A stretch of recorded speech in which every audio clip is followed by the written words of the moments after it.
Hello, everybody. It is me, Ebers Gattusi, and today we're here talking about Marvel Studios' Moon Knight. Now, this is a series that I've been anticipating ever since it came out because I'm a fan of Moon Knight. I had to look back to see. I definitely not an, like definitely did become a fan like not too long ago. I'll probably say that I became a fan around 2010, 2011. Definitely wasn't there when the when the character first got created, but very much anticipating this. That's when I got into him. I've been a fan ever since. I just have just been like enjoying like the dynamic of his character and everything. So I'm gonna go straight into spoilers of this first episode. So if you haven't watched it already, go and watch it and then come back. But if not, and if you already watched it and you just want to hear someone else's thoughts on it, then here we are. So since that spoiler warning is over, we're gonna get right into this. So I gotta say, I very much enjoyed this episode. Everything that was shown, most of this first episode we've seen in the trailers, but I think out of all of the shows, this one I'm gonna enjoy the most because I like Egyptian stuff. I enjoy learning about it and other things like that. I also enjoyed the Mummy movies. Those were pretty cool movies. I think the only Egyptian gods that I knew even before I became a fan of Moon Knight was pretty much just Ra and Anubis. I didn't know any of the other ones. And when I became a fan of Moon Knight, I knew about Conchu. I didn't really look into him at all. But like, is it his voice that's talking to him, like talking to Stephen Grant throughout this episode? That's like talking to him because if that's his voice, not really the type of voice that I was expecting for Conchu. Like if that voice that called Stephen Grant a parasite and like a bug and stuff like that, like if that's his voice for the series, I'm probably gonna have to get used to it. On first glance, I'm just like, yeah, it's a cool voice and everything like that, since it's otherworldly and stuff like that. But I was just expecting something different.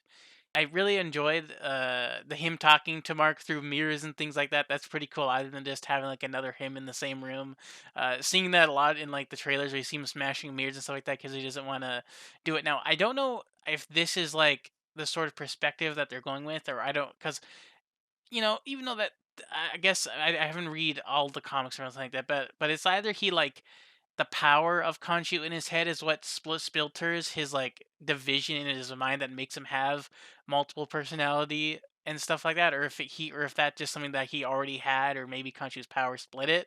But I like it how like because I know that in the comics, I'm pretty sure that Stephen Grant is like his street level taxi cab, just like on the walls guy, and then there's Mark Spector, which is the mercenary, and then there's I think another guy that's like a playboy philanthropist. I'm not even saying that word right. Playboy philanthropist. I'm not gonna get that word right. Just like a playboy rich guy, and then there's Moon Knight, and then I don't know if Mister Knight in this series because there was like an image showing Stephen Grant with his hood up, and then showing Moon Knight, and then showing Mister Knight. I don't know if Mister Knight is just gonna be like another personality now because like we already have Stephen Grant and then Kim being created and then like I like it how towards the ending of the episode like Mark in the mirror is telling Stephen Grant to like not be here and that he needs to stop looking into things. I don't know if he like wants this new personality to like in some point in the episode Ethan Hawke's character, the cult leader, I'm just gonna call him cult leader. I guess his name is Arthur, that he tells an old lady before he just destroys that old lady with him judging people. I like it how his judging staff has alligators on it, and then also the scale that he's scaling on his arm. That if you're a good person, it's green, but if it's red, that means that you've done wrong. I don't know because he said that Ahmed, like the god that he's serving, that I guess is going to be the other Egyptian god that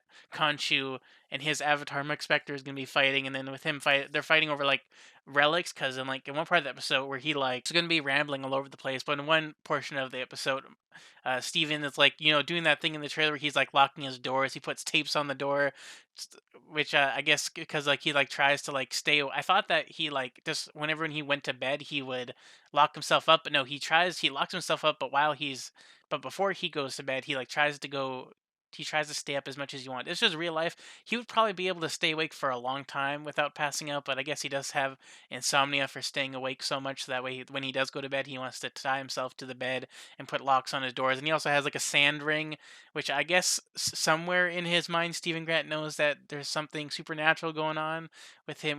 Like I guess maybe he had flashes and scenarios like that going around, but then he ends up like going to sleep while listening to some tunes to stay awake, and then he ends up falling that we saw in the trailer with him falling down into grass. And apparently, we skipped the him falling part, but we just went to the aftermath of that, where he's just like on the ground with his jaw broken, he's bleeding, but then his body reformats itself into being into being broken to not being broken. He waves at an enemy, and the enemy waves back, and another enemy is just like, why are you waving at this dude? And then they go into a thing where they meet the cult leader in that village with a bunch of cult followers that want to be judged. I like it how when Ethan Hawke tried. I don't really think I've seen Ethan Hawke in like literally anything else in this. Like I had to search him up by remembering his name. Somehow I knew who he was, but I don't know any of the movies that I've seen him in. I don't think I've watched barely any movies that he's in. Same thing with Oscar Isaac. I only know Oscar Isaac from Star Wars and X-Men. I don't think I've seen him in anything else than just when he was in the new Star Wars movies and saw him in an X-Men Apocalypse. Other than that, I don't think I've seen anything with Oscar Isaac. So, but I do think that he was good in those two movies, and I think that he's doing great in this. His English accent that he's doing as Steven Grant is definitely something else. That apparently that this is going to be his main, I guess, transportation, with him being mainly that personality. I don't know if this is like he's. I don't know, since it seems like he like just got created, and then like I said earlier, Mark wants him to be like innocent or something because he doesn't want him to delve deep into finding out that he's like a split off personality, or that he's like being used for some reason by Mark. But then it seems like if that super loud voice is Khonshu, it doesn't really make any sense that Khonshu would want the split off to happen, because if you wanted to have a perfect avatar, you would just want Mark because he's the mercenary, he's the guy that's probably a jack of all trades and stuff like that. But then no, now he has another personality, and then maybe I don't know if they're gonna do that like Playboy Plamshre's personality in this season, or even if they do a second season in the future, if they do that. But it's just weird having that around. But then, like I said, the guy tries to judge his one person in the village, and they got a green mark on his scale on his arm, but then Lady gets a red mark and she dies. And then when he tries to scale Mark towards the ending of the episode, it like keeps on trying to scale because it can't scale. And I don't know if it can't scale because it's a god trying to judge another god's avatar, and I don't even know uh if the cult leader is also an avatar for Ahmed, or if he's just working for Ahmed. And like he even mentions how his last Ahmed's last avatar didn't really work out. So who knows if he's all, maybe he's like a more faithful avatar. I did like the joke about the avatars where he says, where he talks about the avatar of gods, and then and then Stephen Grant says, "You mean the blue people?" And he's like, and then he's just looking at him like that. That's not funny. And then he just goes, "Oh, you mean the anime?"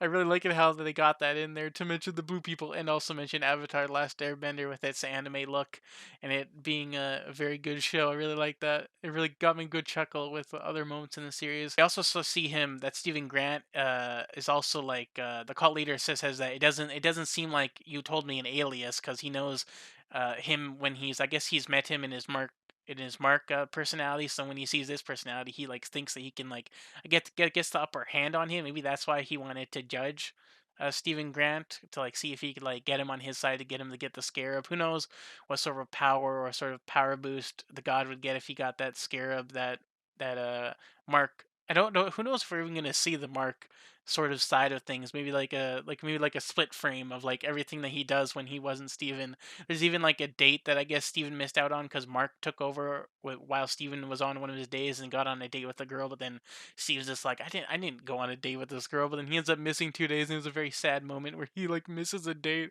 because Mark, I guess, hit up on this chick, but then Steven didn't, or maybe his insomnia is messing him up that he did. But this really seem like, it seems like Mark would be a player, but then Steven would it, with him just being a mumbling insomnia mess, going around just sleeping on people and like having to like stay up all night every night with his superstitions and stuff like that. I think other than that, we saw at the end of the episode where he finally transformed into Moon Knight. Definitely really like this transformation. I think that in the comics, isn't it just like a costume? Like even Mr. Knight.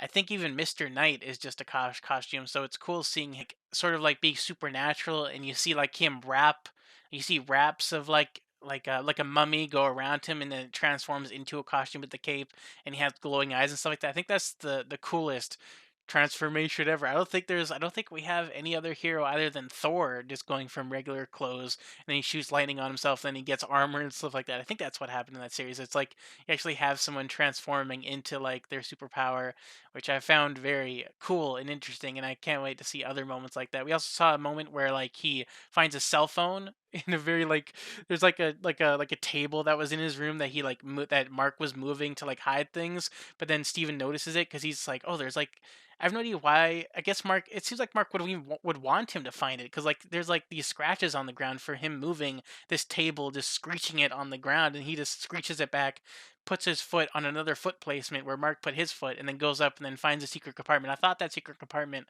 where he finds the phone in the trailer. I thought that also I thought that happened in the museum that he works at, that Steven works at, but no, it was just in his flat. So then he just grabs on the phone, looks through it. You see that alligator. There's also that moment where he like throughout the episode he talks to his mom, which I guess through his delirium in his this personality's head, he's not actually talking to his mom. He's just like phoning some random. It's probably just a black screen, but in his head, he's actually typing on away at things and talking to her and leaving voicemails to someone random. But then he ends up seeing this girl named Layla in Mark's phone that he ends up finding secret in his flat. And I don't know if this is the blonde girl that's like because I know that there's this like there's a close look like scene that's gonna happen I guess next episode or next episode after that that I saw on YouTube, and I don't know if this is the same girl that like his is that's his love interest in the comics, or if this is a new character that's gonna be like a girl like teammate for him. So if someone could let me know that in the comments if this is the same chick or if it's like another new character that's gonna be his teammate. But other than that, that episode ended, like I said, with him transforming and then beating up one of those because the cult leader summoned. I think we did see it in I think one of the trailers where he like smacks his cane on the ground. He can like summon like the dog Egyptian like monsters, humanoid things out of the ground to like attack Steven. But then Steven transforms with Mark's help, telling him to give him over control. And then it definitely is funny in the scenes where you see Steven stumbling around and running away, but it definitely does. At least it doesn't overstay its welcome, or else it would be kind of stupid, and you'd start getting mad, being like, "Why does Steven have to be here when we can?" And it also is kind of dumb that we can't see Mark doing his beating up action and like skips those parts. Him also switching to Mark is funny how he just like his eyes roll back. Same thing as when he turns into Moon Knight, his eyes roll back and then it sort of just shifts into gear. And after he transforms, he beats up the dog thing, and then the episode ends with him walking away from it. So I guess next episode we're gonna see where that goes. Who knows if he's just gonna transform right back into Steven or Mark, if he's who knows if we're gonna see him fight more dogs in episode 2 when that comes out. But I really enjoyed this first episode. I honestly can't wait. To mention the end credits, I really enjoyed the end credits. It definitely does suck that that we didn't get like a Daredevil type intro. I might need to go back. I think all of these shows just started off like just with the Marvel Cinematic Universe, just little intros that they always have. But I really enjoyed the ending song and then the credits they had for it. There's a part where they showed Moon Knight's hood, but it's the sand dunes, and I thought that was some good imagery. But this was a great episode. I would give it an 8 out of 10. I thought that this is a great start. Can't wait for episode 2. I hope it doesn't go weird or bad. I guess not weird because I really enjoyed the weirdness in this, and definitely on par with WandaVision. And I said definitely WandaVision was more weirder with that sort of messed upness. But honestly, Doctor Strange in the Multiverse of Madness is coming out soon, and I honestly can't wait to see that. But if you enjoyed my thoughts, my rambling on this episode, you can leave a like. If you didn't enjoy this whatsoever, you can leave a dislike. That's your opinion. And yeah, I can't wait for the next episode and to talk about it. If I decide to talk about it or not, I might just leave this as just a one episode review. Maybe I'll come back as with the series review with once all 6 episodes are out. But there's only 5 episodes left. But who knows what's gonna happen? But I hope that you enjoyed this, and I'll see you guys in the next video. Bye bye. See you later.